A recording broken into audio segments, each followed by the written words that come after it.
Hey up YouTubers, Simon B here, welcome back to the channel. Hope you're all keeping safe out there. As you can see, back in the garage again, part 2 of the Hypermotard back on the road, front end this week. I'll explain a little bit about that, why we're doing it in 2. So if you fancy a bit of Hypermotard front end, stick around and as they say, stay tuned. In the last episode, you saw us do the rear end brakes. We did most of everything else, but halfway through the front end last time my microphone battery went, so we did one side of the discs on the front. We filmed all that and had no sound, so I wasn't going to do a voiceover, so I thought, right, okay then, fair enough, we'll bin that. What we've done on the back end, we've changed the pads on the back end, we've changed the fluid on the back end. Now the fluid on this was a bit weird because I used my vacuum pump, but it wouldn't pull through for some reason, no idea why. So I had to pump the pedal to get the pressure up to get the fluid out. So we just did it a little bit different. Maybe if I'd have forced it the other way, it would have worked. But anyway, there's probably about 30 mils in it, so it didn't take long. So the vacuum pump on the Ducati Hypermotard wouldn't suck the fluid out. No idea why. So this week, front end. So we're going to change the pads on the front end of this machine. We've done the offside. We're going to do the inside because we've already done that. So we'll show you what we did on the other side, because I wasn't going to do both sides and show you because I was going to do one side. But as we had no sound, let's get on with it, eh? So front end for this, eh? So when I changed the pads on my GS1200, I thought that was rather easy. Now this is even easier. 2 bolts to take out here. Caliper comes off. Clean the caliper. Push the pistons back out. Put the new pads back in. There was a spring on the back which stops them from vibrating, but that only works when it goes together. So you don't even have to take anything apart inside. It's dead simple. I'll show you anyway. So the other side of these were rather tight. Yep.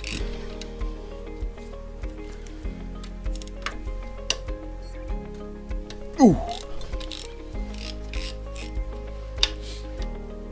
So they've got copper grease on them. So the copper grease is there for a reason, because these are steel, and I think that is some sort of composite aluminium. And the problem is when you put steel into aluminium, it gets water and corrodes in it. It can basically weld itself together. So in here,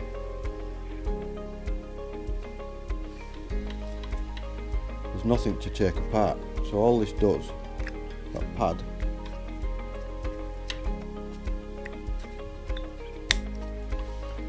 let me in this way, is it? It's going to make a liar out of me. So usually on calipers, they have some sort of pin that goes through that holds these pads in. But the only thing that holds the pads in is the caliper itself.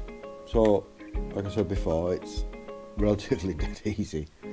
This pad will just come into the middle, and then it should. The other side just came out dead easy. But it's the pistons that actually hold it in. So by the time you've got the pad in, it goes into the indentation that holds it in there, and it basically holds itself. So this side, as you see, just drop it off. It comes into the middle and just falls out. And that's the spring which basically holds the tension on both pads once they're in. So what we'll do now, we'll clean the inside of these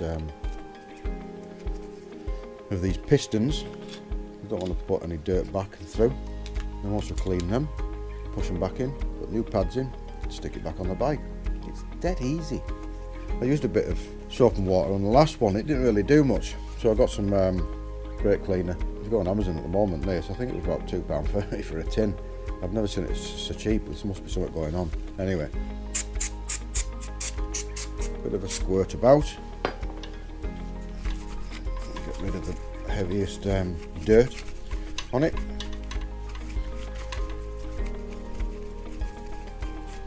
So it's just a precaution really. It's not really that dirty. It's not corroded in any way, but just behind, just behind there, where that piston goes into, there's a rubber seal. And if you damage that little rubber seal, these will start weeping, and your brakes won't work. You won't stop in time, and then you know what I mean. On the last video, when the battery ran out on the microphone, we took the fluid out of the reservoir, the master cylinder, because when we pushed the pads back it was quite full, just to make sure there was room so we didn't spill it everywhere. So I don't need to show you that because we've already done it. So what I'm going to do now is put the old pads back in and slowly tease these pistons back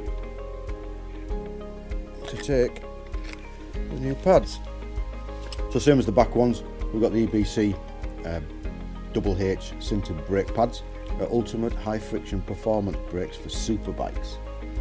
So yeah, just right up the street for this one, won't it?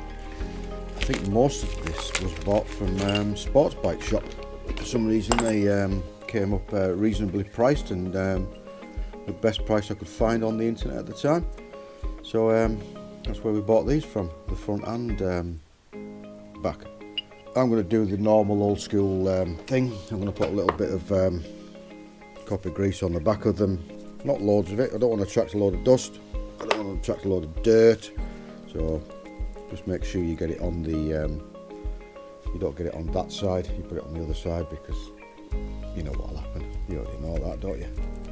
Like I said before, there's nothing actually holds the pads in, apart from the housing, the caliper itself. There's no pins or anything, it's the indentations in the bottom. They're in there now. That's all I'm going to do before they fall apart like that again. We've got 6 pairs of hands here.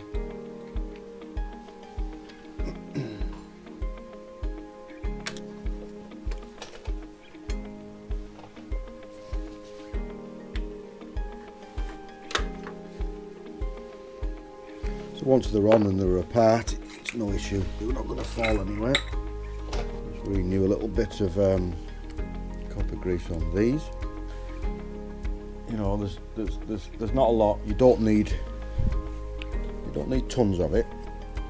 All you need is just a smother them. So the copper grease will stop this from binding, from welding itself together. So just before I'm going to tighten these up, what I'm going to do, you don't have to do this, but it's a technique that I saw in a video on YouTube. Somebody had a bit of front brake judder, and they did various different things with the front end, and basically got rid of it. Because if everything's not running true on your front end, everything could be out of line, everything could be slightly wrong, and if it's not pulling square on your brakes, not working properly, your pin through your forks aren't correct, everything's not right. So before I'm going to tighten them two up, what I'm going to do, I'm going to pump the front brake, I'm going to put the pads together, and I'm going to hold it against the rotor, against the brake disc, and then I'm going to tighten them up. So then that'll mean that is held square against the disc. So hopefully that will enable the pads to wear squarely. I'll get efficient full braking power on both sides of pads, and everything should be okay. That's a solid lever, so I'm going to hold it in, and all I'm going to do is just nip both so it won't move.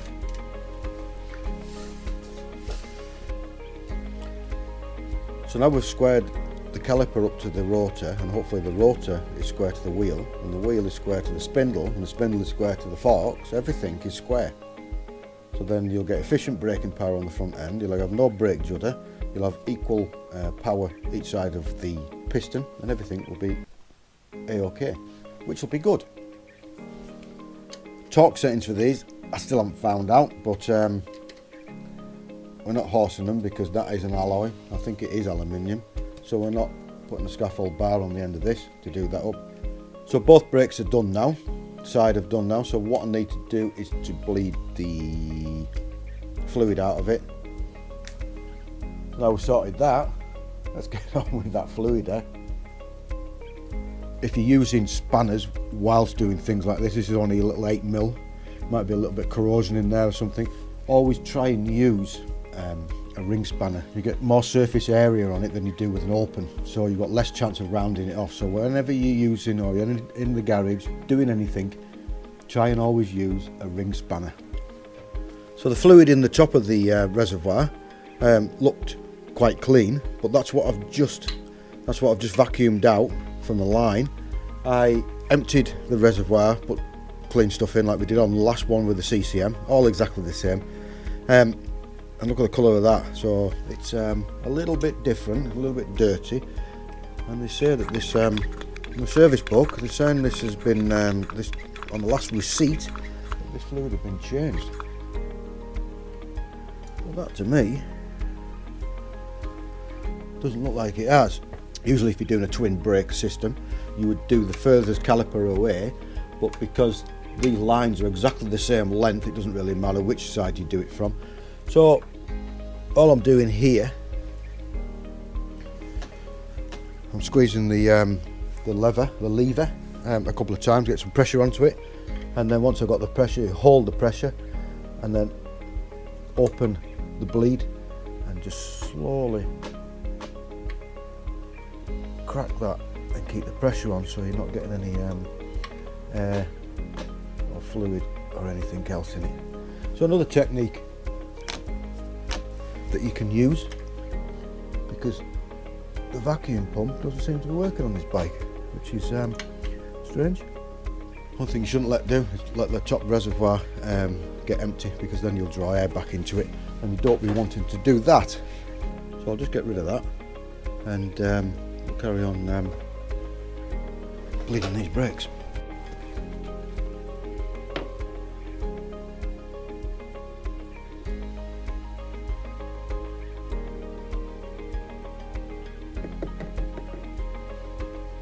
So that's clean fluid all the way down to the inside.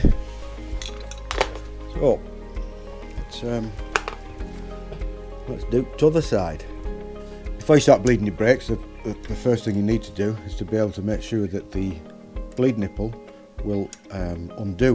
Because if that won't undo, don't take any fluid out of there until you know it does.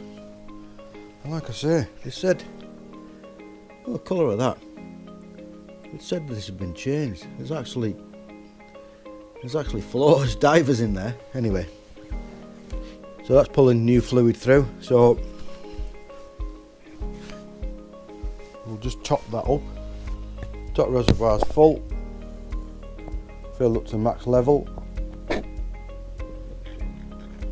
put the top back on.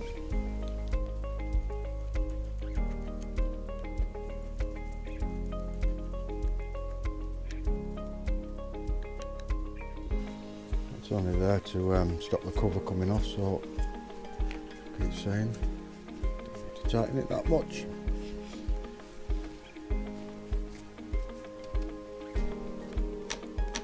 Solid lever, beautiful. So that's the brakes front and back done on the Ducati Hypermotard. New pads, new brake fluid, front and back. The chain has been re-lubed and that's back on. The back wheel is back on. So let's change the fluid in this clutch, because I think I showed you it before last time, didn't I? It's in the state of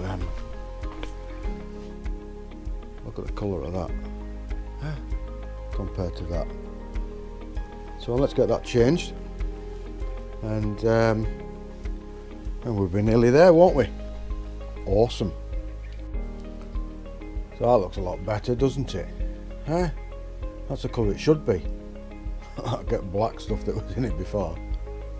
So there you go, YouTubers. Front brake's done. Front brake fluid done. Clutch fluid changed.